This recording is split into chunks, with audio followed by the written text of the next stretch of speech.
Ya, baik, kita mulai terkait perkuliahan pemodelan dan simulasi itu ya. Ini baru ada 6 ya. Berarti ini sebetulnya pertemuan kedua ya. Nanti yang pertemuan pertamanya kita cari apa lokasi untuk mengganti ya.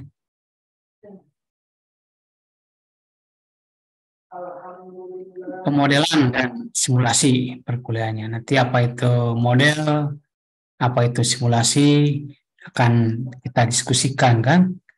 Nanti bagaimana mensimulasikannya, tentunya kita akan mensimulasikan dengan bahasa pemrograman, ya, yaitu bahasa pemrograman.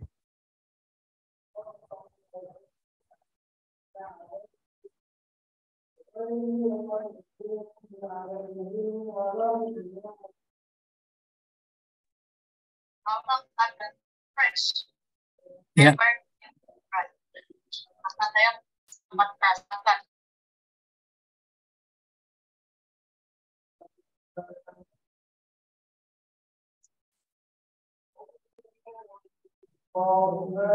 Ya, baik, kita mulai lagi. Tadi suaranya belum dihidupkan ya. Kita masuk ke materi pada hari ini adalah pemodelan dan simulasi. Nanti kita akan bahas apa itu definisi pemodelan, apa itu definisi simulasi. Bagaimana kita nanti mensimulasikan model yang sudah kita bangun ya, tentunya dengan software nanti. Ya, kita akan menggunakan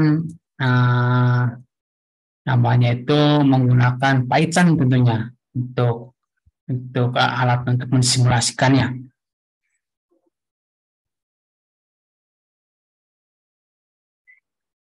Tentunya sebelum kita masuk ke simulasi, kita akan membahas dulu terkait konsep-konsep apa itu model, apa itu simulasi. Kalau kita lihat di sini, model adalah representasi atau deskripsi ya, atau perwakilan ya yang bisa menjelaskan suatu objek, situasi aktual, ya, realitas, proses, sistem atau konsep. Nah, itulah model ya. Jadi abstraksi dari sistem nyata sebetulnya model itu, atau representasi, deskripsi ya yang bisa menjelaskan suatu objek, situasi aktual ya, yang terjadi ya, realitas yang kita hadapi, proses, sistem atau konsep. Ya, artinya model itu dibangun dengan yang lebih simpel, yang lebih sederhana tentunya. Itu terkait model kan. Kemudian model seringkali berupa penyederhanaan dengan hanya memperhatikan faktor-faktor yang dianggap penting serta mengabaikan faktor-faktor yang dianggap tidak penting pada telahan yang dilakukan atau berupa idealisasi. Nah, itu terkait model konsepnya. Kemudian sistem. Apa itu sistem? Sistem adalah sekumpulan elemen atau unsur yang saling berinteraksi dalam suatu realitas yang terbatas yang menjadi objek telaahan, yang menjadi objek penelitian. Sistem bersifat relatif karena tergantung pada tujuan mempelajari sistem tersebut. Model penyederhanaan dari sistem ya, yang hanya memperhatikan faktor-faktor yang dianggap penting serta mengabaikan faktor-faktor yang dianggap tidak penting pada telahan yang dilakukan. Nanti kita akan mencoba memodelkan terkait sistem finansial ya. Kita akan memodelkan sistem terkait kesehatan ya. Kita akan memodelkan ya sistem-sistem yang memang ada datanya ya, yang kita minat untuk mempelajarinya. Model. Kita lihat di sini jenis-jenis model ya. Model itu ada model simbolik ya, simbol-simbol matematik itu model ya, ada model matematik itu ada model persamaan kuadrat, itu pun adalah model matematik ya. Ada diferensial ya, ada integral matematik ya. Terus ada model ikonik ya, model fisik ya, seperti peta-peta geografis, foto, gambar, lukisan. prototype, nah itu fisik. Ada model analog, model diagramatik, hubungan sebab akibat, ya, hubungan kausalitas. Nah, itu model analog seperti model-model uh, ya apa matematik ya, model analog ya. Kita bahas lagi nanti di implementasinya bagaimana model analog itu. Nah, kemudian kita lihat sifat ya. Tadi jenis ada sifat model itu ada probabilistik, ada deterministik. Ya, probabilistik itu ada probabilitas, artinya ada teknik peluang ya, seperti dalam statistik ya. Kemudian memperhitungkan uncertainty, ada namanya probabilitas, berbagai kemungkinan dipelajari ya. Kemudian deterministik ya, tidak memperhitungkan peluang kejadian. Deterministik artinya model yang telah ditentukan ya, misalnya determinan ya.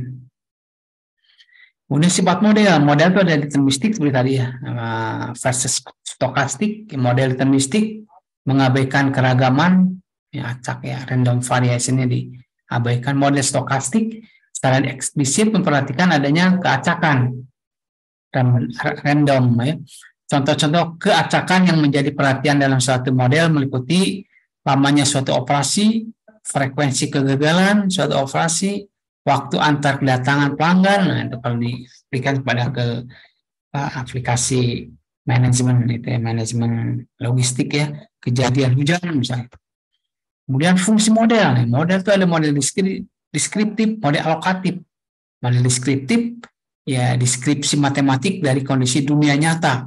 Dibuatkan model matematiknya, deskriptif kan. Model alokatif ya komparasi alternatif untuk mendapatkan optimal solution. Itu model alokatif. Fungsi model deskriptif ditentukan sekumpulan kondisi input dan strategi operasi.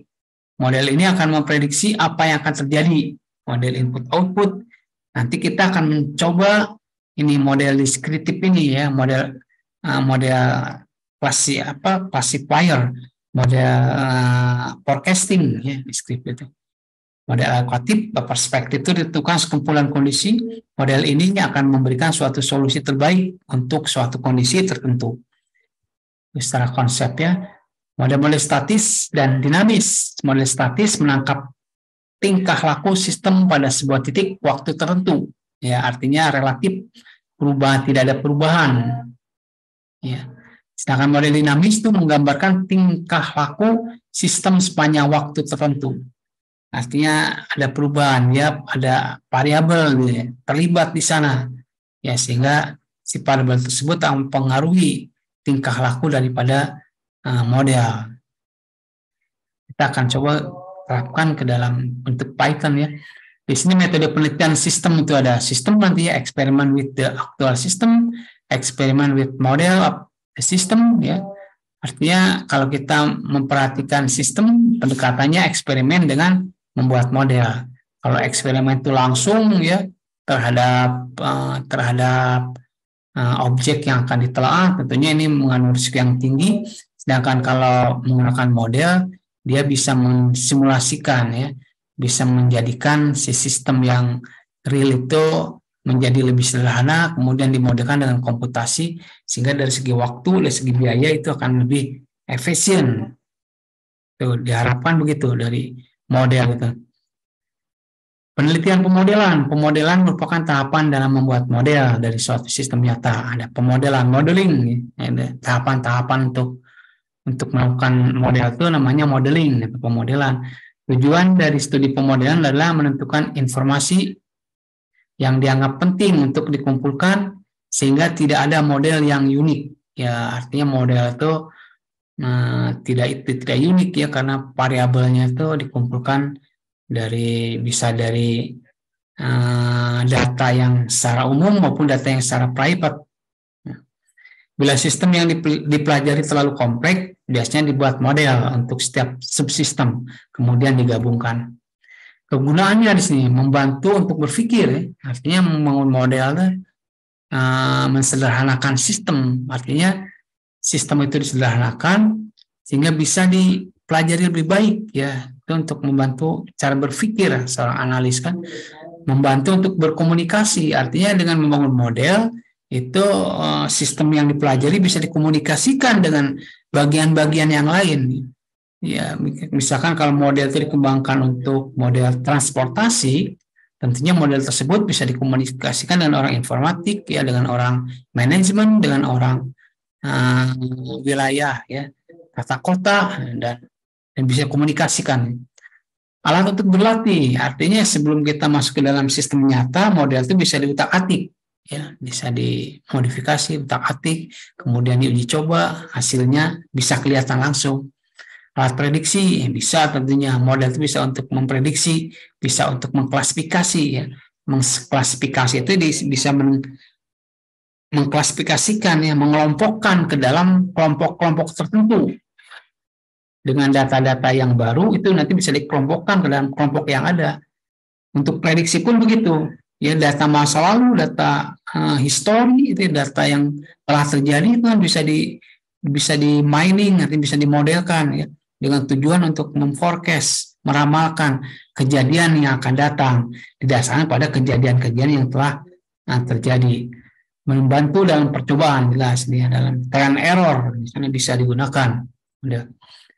Kriteria model yang baik tentunya mudah dimengerti oleh pemakainya, harus mempunyai tujuan yang jelas, dinyatakan secara jelas dan lengkap, mudah dikontrol dan dimanipulasi pemakai, mengandung pemecahan masalah yang penting dan jelas, mudah diubah, mempunyai prosedur, modifikasi, dapat berkembang dari sederhana menjadi ke kompleks. Nah, mudah-mudahan kita bisa nanti membangun model. Ya, mungkin nanti contohnya model yang akan kita bangun adalah model dalam bidang keuangan. Ya, dalam bidang keuangan nanti si model tersebut mulai dari algoritma yang sederhana, misalkan menggunakan decision tree, ya, decision tree yang digunakan Python, nanti kan decision tree yang masih sederhana, tidak melibatkan parameter yang lebih kompleks. Nah, nanti berkembang terus, ya, sampai nanti membuat pohon keputusan, ya, pohon keputusan yang nanti dimodelkan juga. Nah, bagaimana cara memodelkan pohon keputusan itu secara manual nanti kita pelajari, ya, kemudian secara otomatisasi dengan software Python dikembangkan di sini, bisa dikembangkan menjadi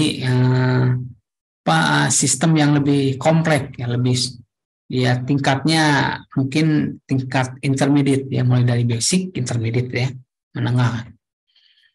Model simulasi, PS simulasi model. Ada model simulasi itu suatu model tiruan dari suatu proses atau sistem tertentu yang akan dikaji, diuji coba melalui proses simulasi. Itu model simulasi itu, ya, model tiruannya. Model tiruannya itu nanti disimulasikan, ya, untuk diuji, kan. Kalau simulasi model, artinya proses pengoperasian, menjalankannya nanti disimulasikan modelnya. Artinya running, ya, satu model untuk mengkaji perilaku proses atau sistem yang dimodelkan. Simulasi model nanti melibatkan validasi model, ya. Validasi model nanti dengan alat-alat yang alat-alat statistik biasanya. Validasi model seperti ada tingkat akurasi, nanti dilihat nanti si modelnya itu, tingkat presisinya, ya, tingkat recall-nya, tingkat F1 score-nya itu dilihat nanti di waktu simulasi model itu divalidasi, artinya, ya, si model itu yang setelah diuji coba divalidasi dengan sebuah metode, ya, metode namanya ada metode confusion metric seperti tadi. Confusion metric itu ada alat ukurnya, itu ada apa tadi? Ada akurasi, presisi, ya, recall, dan F1 score. Ada juga model evaluasi dengan alat yang lain seperti AUC, ya, ya, area under curve. Itu bisa juga digunakan untuk memvalidasi model yang kita kembangkan. Jadi model harus mempunyai karakteristik yang serupa dengan proses sistem yang sesungguhnya.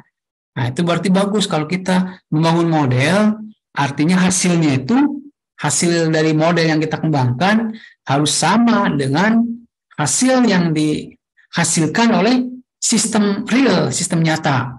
Ya, walaupun ada kesalahan, mungkin sedikit errornya. Itulah model yang bagus, bisa digunakan. Oleh karena itu, kita dapat mempelajari sistem nyata itu melalui model tiruan. Ya, jadi kalau errornya kecil, artinya si user pun percaya bahwa model ini ya bisa digunakan untuk mempelajari sistem yang real. Aktual sistem bisa dipelajari oleh model. Ya kalau model setelah divalidasi, tingkat errornya kecil. Untuk apa simulasi model? Ya, dia mempelajari suatu proses ya, atau sistem. Jika hal itu terlalu sukar untuk dilakukan secara langsung, ya digunakan model. Ya, di modeling artinya kalau model-model dalam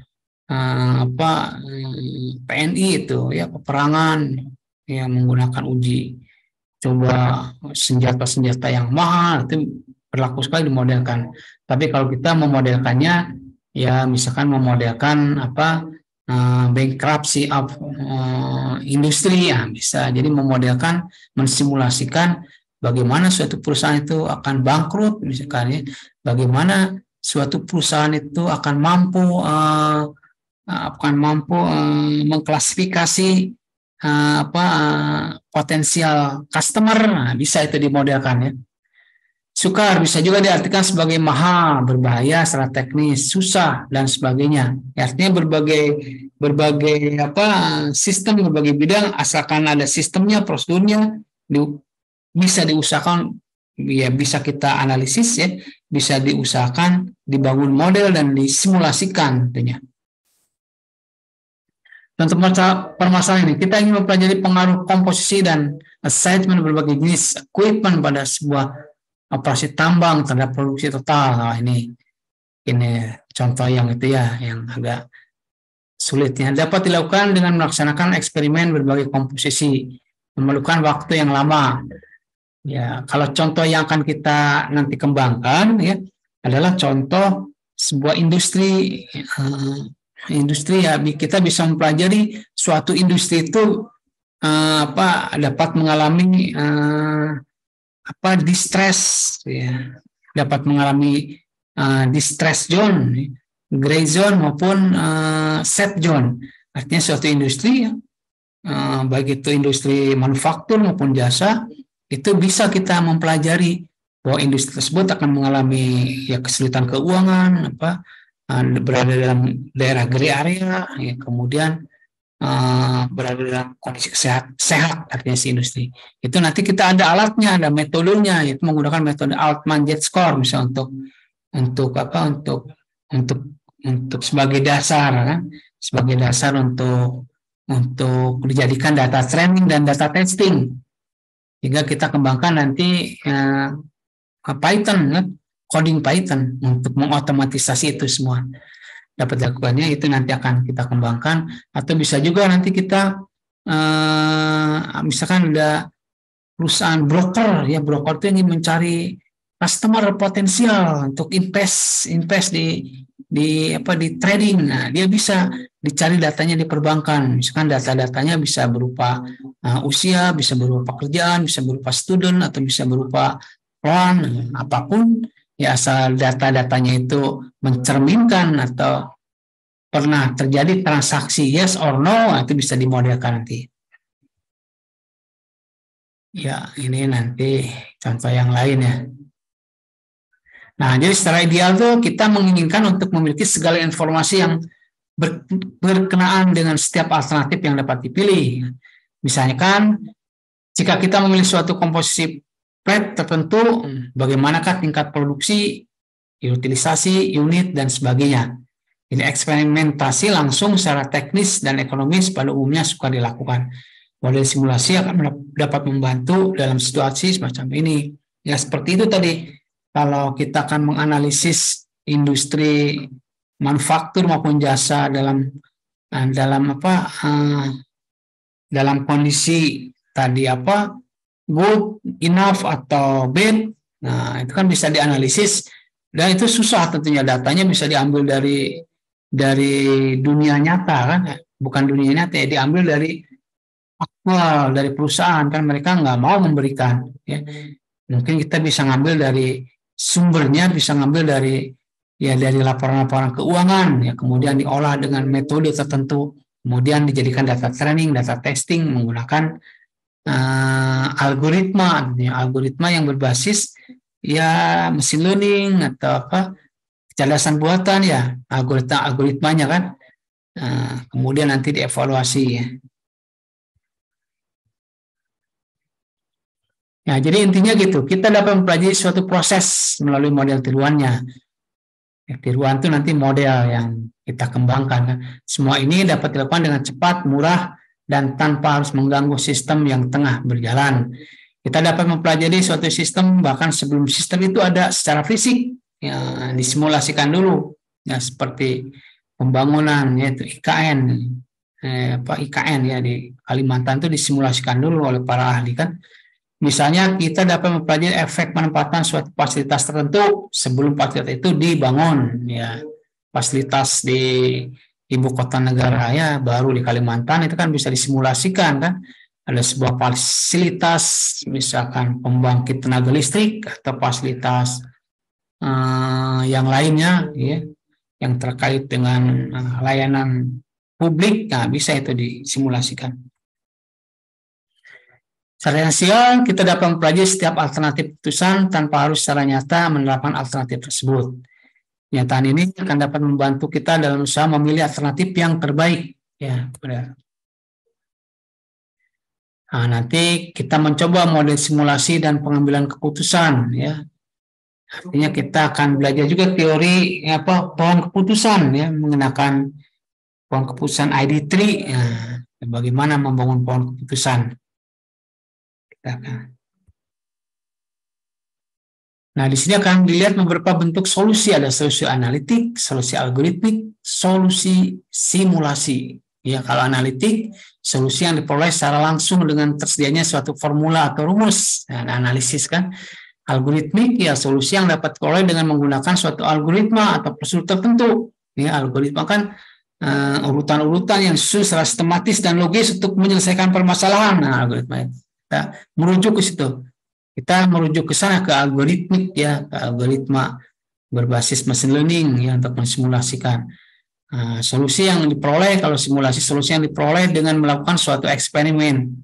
Ya nanti si algoritma itu ya dibantu dengan Python dieksperimenkan kan terhadap data yang kita punyai ya. Data yang kita punyai di eksperimen dengan model yang ada dibangun dengan tools Python. Nah, ini simulasi komputer. Simulasi komputer adalah suatu proses perancangan model logika matematik dari suatu sistem nyata dan bereksperimen dengan model ini secara abstrak pada komputer. Ya, abstrak ya. Ya, artinya ada penyederhanaan secara abstrak ya. Dengan dimungkinkannya kita melakukan suatu eksperimen secara abstrak tentang suatu sistem, maka dimungkinkan diperoleh suatu kesimpulan berkenaan dengan sistem tersebut dengan ciri satu, tanpa harus membangun sistem. Jika kita ingin mengevaluasi suatu sistem yang belum ada, tanpa mengganggu sistem. Jika kita ingin mempelajari sistem yang tengah beroperasi dan melakukan suatu eksperimen pada sistem amatlah mahal atau berbahaya, tanpa harus menghancurkan sistem. Misalnya kita punya tujuan untuk menentukan limit tekanan pada suatu sistem. Nah, ini proses pemodelan matematik ya, ini skemanya begini ya, mulai dari real world ya, real world problem ya. Kemudian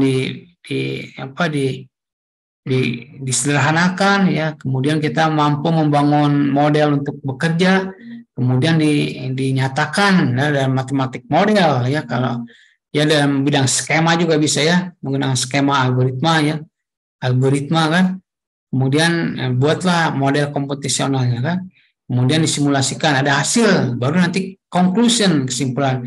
Conclusion nanti bisa di siklus kan, jadi problem real world lagi yang baru, gitu siklusnya.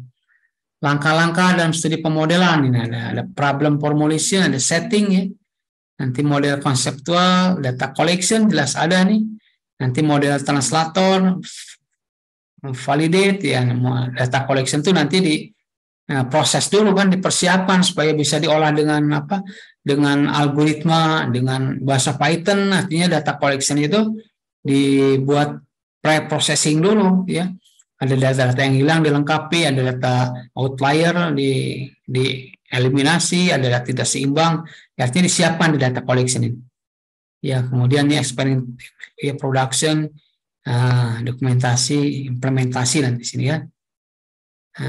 Kita nanti akan coba ini kan. Akan coba langkah-langkah dalam studi pemodelan ya, formulasi masalah yang penjelasan tadi ya, penetapan tujuan, konseptualisasi, pengumpulan data, translasi. Ini langkah-langkahnya. Formulasi ya, perumusan masalah yang menjadi pertanyaan kajian ya. Jadi di sini ada dikaji juga problem risetnya apa ya, problemnya ya. Nah, kemudian penetapan kan. Ya, model empirik yang diturunkan dari uji kinerja pada proses nyata. Nah, empirik. Tidak didasarkan pada mekanisme yang melandasinya, ya. Mencocokkan fungsi tertentu, hanya gambaran lokal, model hanya sebaik datanya, ya. Artinya kalau datanya baik, ya hasilnya akan baik. Ya memang begitu kan, apa namanya, sebab akibatnya ya. Jadi model apa, sebab akibat itu ya apa namanya ya hukum sebab akibat lah, korelasinya kan. Ya kita memang tidak lepas dari itu nanti. Artinya kalau datanya itu baik, ya datanya itu kualifikasinya disiapkan dengan bagus, dia nanti akan outputnya pun ya sesuai dengan data yang kita siapkan. Artinya data itu sesuai dengan data yang ini, maksudnya bagus tuh data itu sesuai dengan data yang value ya, aktual value ya, data aktualnya itu data yang bagus tuh, data aktualnya. Walaupun nanti ada beberapa modifikasi ya, baik dari datanya maupun dari algoritmanya. Nah, pendekatan empirik nih, nah ini lebih cenderung ke arah teoritis ya, teoritis kali ini kan, nah, bisa dibaca nanti kan, teoritis. Model mekanistik ya, berlandaskan pada pemahaman kita tentang sebuah keadaan, proses. Berguna untuk simulasi ya, mungkin mengandung konstanta. Nah ini teori-teori ya. Pendekatan struktural, ini skema-skema aja ya, skema teori, mungkin nanti bisa dikembangkan ke arah konsep teori begini ya. Ini ada contoh model itu agrosistem ya, tipikal model untuk pertanian ya. Ini diambil dari itu, dari kajian-kajian dari itu, pemodelan dari IPB kan. Nah, kalau kita nanti memahami ini bisa juga dimodelkan, kemudian disimulasikan dengan menggunakan Python dia. Nanti hasilnya asal kita paham aja apa inputnya, ya variabelnya apa, tujuannya apa, nanti kan. Kalau kita tahu inputnya apa, tujuannya apa, nanti metode proses bisa kita pelajari, maksudnya kita bisa usahakan. Kita pelajari, asalkan inputnya tahu ya, outputnya aja tahu apa yang akan dihasilkan, metodenya nanti bisa kita eksplorasi dari berbagai sumber, metodenya atau prosesnya. Nah, ini juga sama ya, model penentuan area tanam gandum, artinya ini proses bisnisnya ya. Ini menggunakan spatial database, levelnya lebih susah ini kan, artinya lebih rumit ya, lebih kompleks. Kita mungkin nggak nyampe sini kan, nggak bisa memodelkan GIS kan, karena kita alatnya tuh Python, sehingga yang dimodelkan tuh hanya terbatas pada input data-data numerik dengan data-data label ya, data label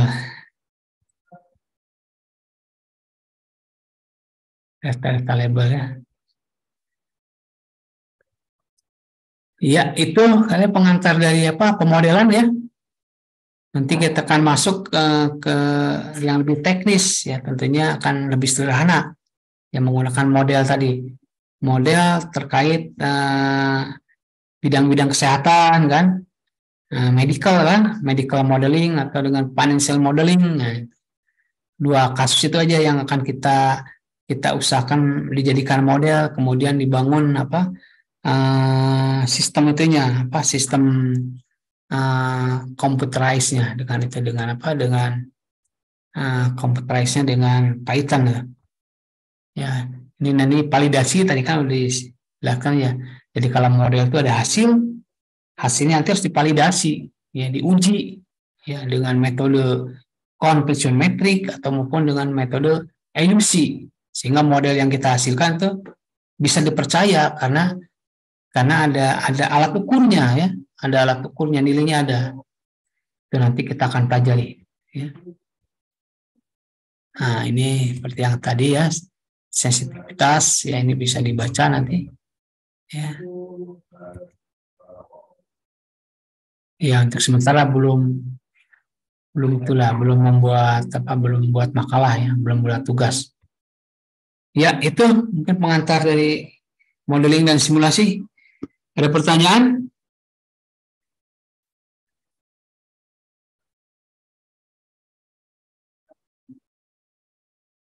Ya, baik, kalau ada pertanyaan, ya, bahwa cuma sekian, nanti kita akan langsung ke yang lebih praktis, ya, artinya mensimulasikan menggunakan model Python. Ya, baik, tutup dengan bila taufik walhidayah. Assalamualaikum warahmatullahi wabarakatuh. Waalaikumsalam warahmatullahi wabarakatuh. Terima kasih, Pak. Terima kasih, Pak. Terima kasih, Pak. Terima kasih, Pak. Ya.